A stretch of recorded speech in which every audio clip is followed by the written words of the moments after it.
Good morning, good morning, good morning. Keep your eyes on the prize. What prize would that be? Of course, to me, it would be the Christ consciousness.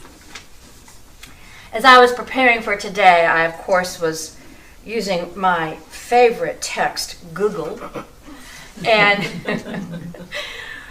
when I wanted, because I love to see where things began, what they meant when they originally were given to us, and how they become used, especially in the Bible. And there's another resource that I went to, which I do when I talk about thine eye being single, and that's the Bhagavad Gita. And then that led me to a long time ago when I studied with the group that Paramahansa Yogananda started.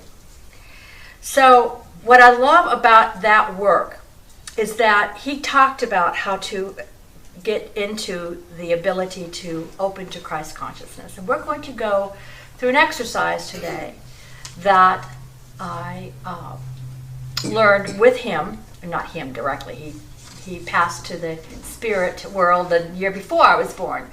But the Realization Fellowship is an amazing group of people, and they're all over the country, that teaches this. And if thine eye be single, of course, comes from the book of wisdom teachings that we call the Bible. And in Matthew 6:22, it says, the light of the body is the eye. If therefore thine eye be single, thy whole body shall be full of light. That's in the Bible. It's in the King James Version of the Bible. As I looked at other versions, because, of course, that's not what some of us heard that passage say. Some of us may have heard, the lamp of the body is the eye. If therefore your eye is clear, your whole body will be full of light. That's the New American Standard. In the New International Version of the Bible, it says, the eye is the lamp of the body. If your eyes are good, your whole body will be full of light. So I guess my eyes are good because I wear glasses. And in the New King James Version, it also says, if your eye is good. Well, of course, that led me to go back to what it would have been in the very beginning. Of course, Jesus didn't speak English, right? Okay. He didn't speak Greek either, but our first Bible was written in Greek. And the word that was used to translate that word that is actually single is haplous, which means in Greek, single. So I kind of would like to go back to what the original meaning was, wouldn't you? If thine eye be single. One of the things about being single, of course, is we all know that there is a third eye that we call the third eye, right? The mind screen is another word I was taught in seminary. Because if you close your eyes, your physical eyes, and focus on the middle of your forehead and between your two brows, that is where the seat of wisdom resides within you. Paramahansa Yogananda said this about what he called the spiritual eye. It is surrounded by luminous rays and protected by two powerful forces. One, avarana, which is a veil-like power, which means it's hidden. And the other one, which I'm not even going to try to pronounce, is a scattering power. As the devotee tries to concentrate on this manifestation, it vanishes, which means those both vanish. And we can then gaze and go into and pierce the veil of delusion. The veil of delusion. If thine eye be single, we can pierce the veil of delusion. You know what perception is, right? We perceive something, and sometimes it's not the truth because it involves our emotions. My mother said that years ago when she was in school, she took a psychology course, and her professor said that she showed a brief little, I guess it would have been more of a slideshow then. I don't know if it was called slideshow, but it was a shutter kind of a video. And then he closed, he goes, so what did you see? What did you see? And everybody, almost everybody, saw something different in that video because their attention was drawn to something that was specific, and then their mind went on with it instead of being focused on what they were actually seeing. And let me ask you this, when you're reading, how many times does your mind wander in a paragraph? Probably never. Okay, because you don't read, right? No. No. But that is what's so interesting about the concept. When Jesus said, if thine eye be single, focus, people, on your inner life. Focus on that which is real, that which is truth, not illusion. So many times with our physical eyes, we see illusion because it is fed by all the cacophony of input that's around us on the physical plane. All right? I'd hate to be one of the, what do they call it? They're not umpires in football. What are they called? The referees. Thank you, referees. I'd hate to be one of them today in Charlotte because everybody argues with the ref, right? Because everyone sees something either that they think they see or they want to see. We want to see something. But if you close your eyes and visualize, what are you doing? You're beginning to co-create what you want to see. So it's a little bit different. Because wanting to see something on the physical plane can be illusion or delusion, whereas wanting to see on the inner plane is bringing forth your own reality. Does that make sense? So as we practice with getting our eyes single and opening up to that light, I was led then to look at what Yogananda taught, which was Kriya Yoga. Has anyone ever heard or practiced Kriya Yoga? Kriya Yoga is specifically geared towards opening your third eye. And it's basically based on 3 yogas. You know, there's not just Hatha Yoga. There are many yogas out there. But the 3 yogas that are synthesized in Kriya Yoga are Karma Yoga, Jnana Yoga, and Bhakti Yoga. The thing about yoga is each of them is related to a different time of development in humanity's past. Hatha Yoga was originally given to us way back in Lemuria in order to ground us into our physical forms. They were exercises. Jnana Yoga is a disciplined intellect requiring spiritual knowledge, and this wisdom creates freedom through detachment of the fruits of the action. What does that mean? It means you let go of outcomes, and you do service, you do what's right, you do what your soul and your personality call you to do that is positive and uplifting. Karma Yoga is detachments from the fruits of actions in the world and from the inner activity of the mind. What does that mean? It means that you create karma with every thought you have. Karma, by the way, isn't bad. Karma is the effect of the cause that has been set in motion, whether it's in this lifetime, last minute, or last lifetime. Bhakti Yoga is very, what they call 6th ray, which is devotional. It's about being devotional and going within and awakening that love connection with the Godhead. Every yoga, to me, is also related to a chakra. So Bhakti Yoga would be related to the heart chakra. And I know when I was studying with Carol Parrish, she always had a dog, little dogs, I think what they're called, Chihuahuas, right? She always had a Chihuahua. And they were always named Bhakti. Always named Bhakti. So, and it's interesting because when I call my cats, one of them is Gabriel. And so I'm also invoking that energy of the Archangel Gabriel. And the other is Solstice. So, of course, when I call Solstice, I'm invoking the energy of why I named him Solstice. For those of you who remember, he would trip us outside on Solstice night, and so I took him home, right? He was straight. So what Kriya Yoga teaches us is it emphasizes the relationship between our breath and our mind. Remember when I say to you when we meditate, breathe into it, breathe into your heart, or breathe into your third eye, or breathe into... The breath is the most powerful part of our body, the prana that we bring in. Now I'm using a lot of Indian words, Indian and Hindu terms. Why is that? When I was in seminary, I was asking, why do so many of the spiritual teachers and avatars and gurus come from India? The answer is, it's where the wisdom teaching started. The rishis of India, way in the midst of time, would teach their students when they were ready from mouth to ear. It was about energy exchange. It was about their ability to go to the upper room, to have the upper chakras clear and balanced and open to the wisdom. Throughout time, India energetically has produced some of the most powerful gurus and teachers. The East, the Middle East.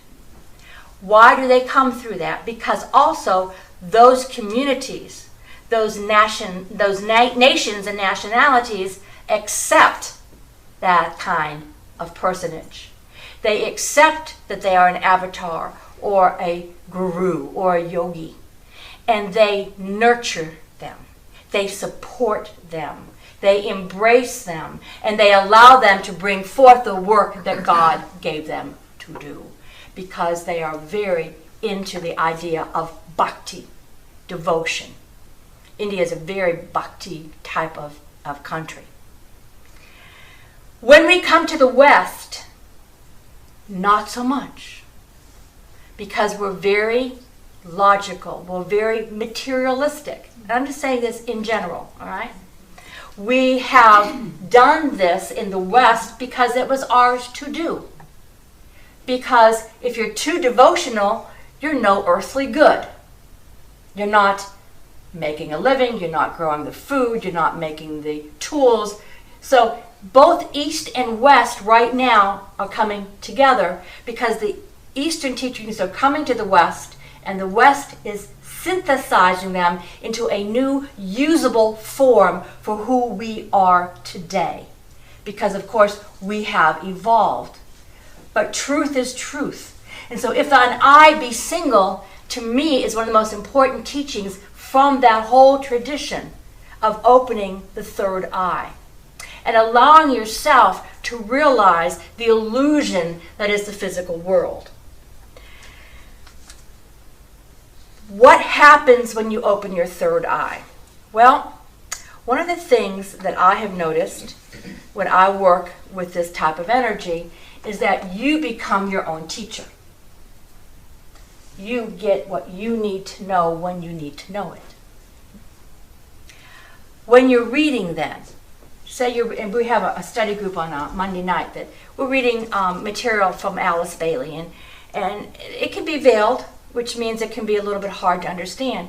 But if you put yourself in meditation before you read spiritual material, you are going to acquire a much clearer and deeper level of understanding for whatever you are reading.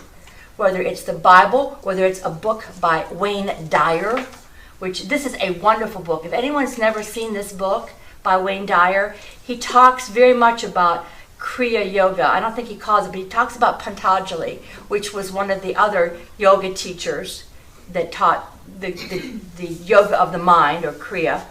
And he talks about getting in the gap. I have had this book for many years, and I was again guided to bring it out because I believe that it is a very powerful method of opening to your inner reality by doing some of his exercises in here. When you open your eye that cannot see, you're actually able to get to it anytime. I want you to do an exercise right now. Close your eyes. Take a breath. And just lift your eyes behind your closed eyelids. Lift them to focus on the brow or the top of your nose, that brow center in between your eyelids. And just breathe for a moment into it.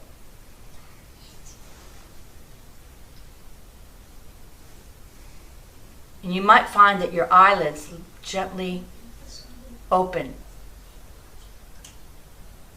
But as you focus, many times what you'll begin to see is concentric circles with a ball in the middle and radiating out. That is your third eye opening.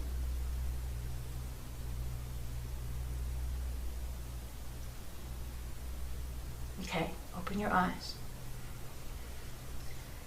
It is something that will happen naturally. But it was interesting because I haven't done this form of meditation in a long time, and I was following a YouTube of one of the gurus at the Self-Realization Center in India. And so when he walked me through, I went, oh good, it's still there. Because I could see, I was like, oh, thank you, Jesus, because I haven't been doing this for a long time. But meditation of any kind will open this up. But when you use your breath to connect with your mind, to open the third eye, what also happens? What also happens? You open your heart? You open your heart. Thank you. You open your heart. Because your breath comes from the heart chakra. Well done. Your breath comes from here. So when you're breathing and pulling the energy up to your eye, you're connecting heart with mind. And how many times have you heard me say that? Right? So you see, when you find similar teachings in different traditions, whether it's of the East or the West, and you do the same thing, but you call them by different names, of course, what we call that is truth. And that's what this group is about. That's what this center is dedicated to open ourselves to the truth. And you may have a different path. And that's why I want to allow you to see these different paths, because one may be right for you. And I was reminded of the power of this Friday afternoon, about 2:30 or so.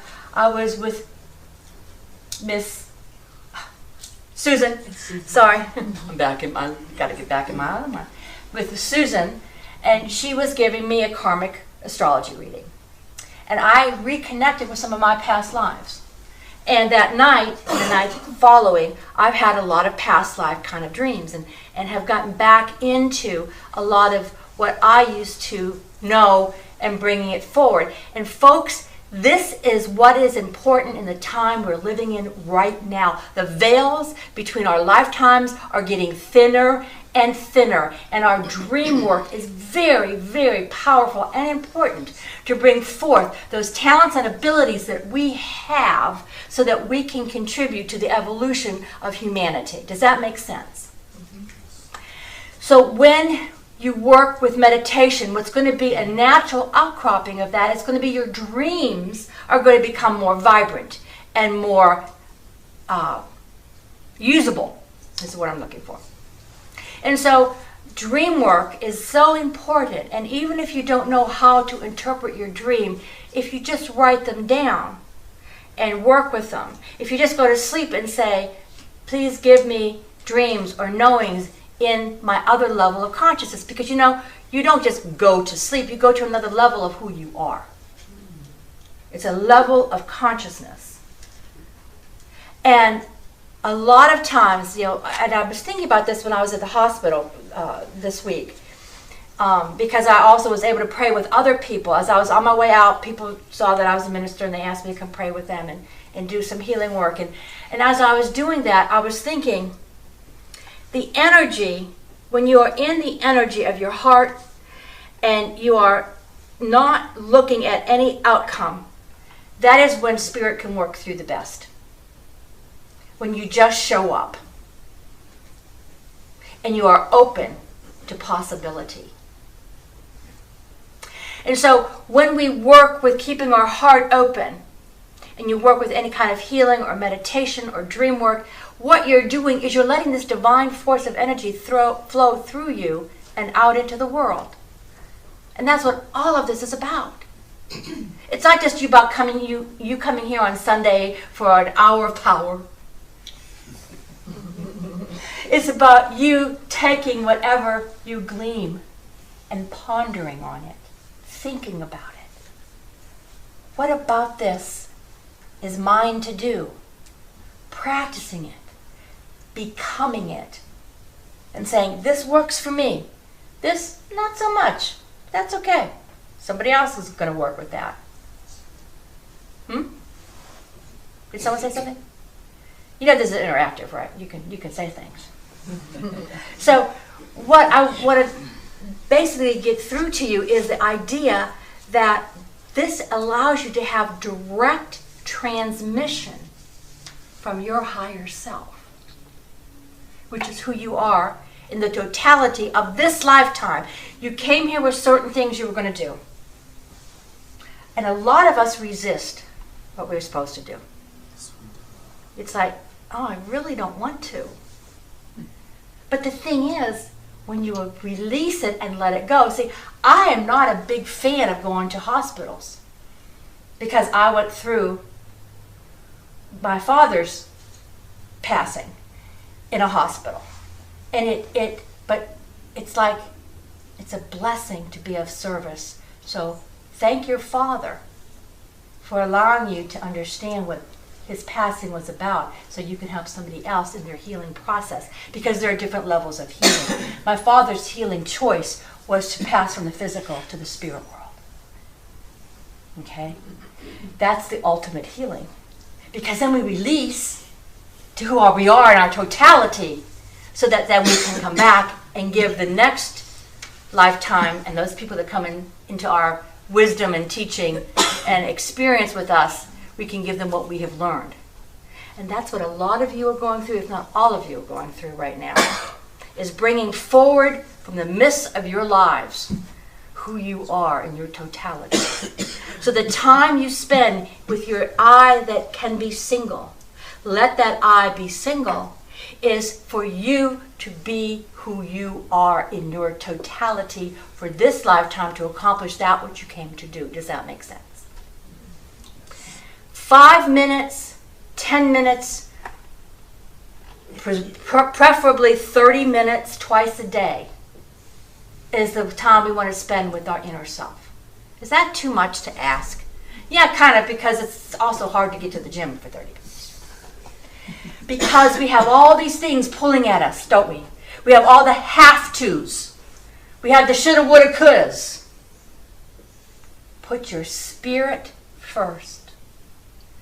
If you do that, your ability to walk in the light of God will be 100-fold. You just put yourself in posture. Open yourself as simply as, come God and sit in my heart. Remember to ask. Remember to have the conversation. God's not separate from us. God is here. And so we need to remember that. Because God can't be here without being here. And when you acknowledge your God self, then you can be exactly what somebody else needs. And you may not ever know it, and it doesn't matter. When I was in seminary and taking my spiritual healing training, one of our assignments was just to go to a hospital and walk through the halls. Not have any discourse with anyone, just give the energy. Walk through a mall, do the same thing. Walk down a street, do the same thing. The more you keep it here to spread it and not dissipate it with words sometimes, the more powerful that energy can be. And so allow yourself to be the powerful being that you already are, and magnifying it by sharing it. So it is.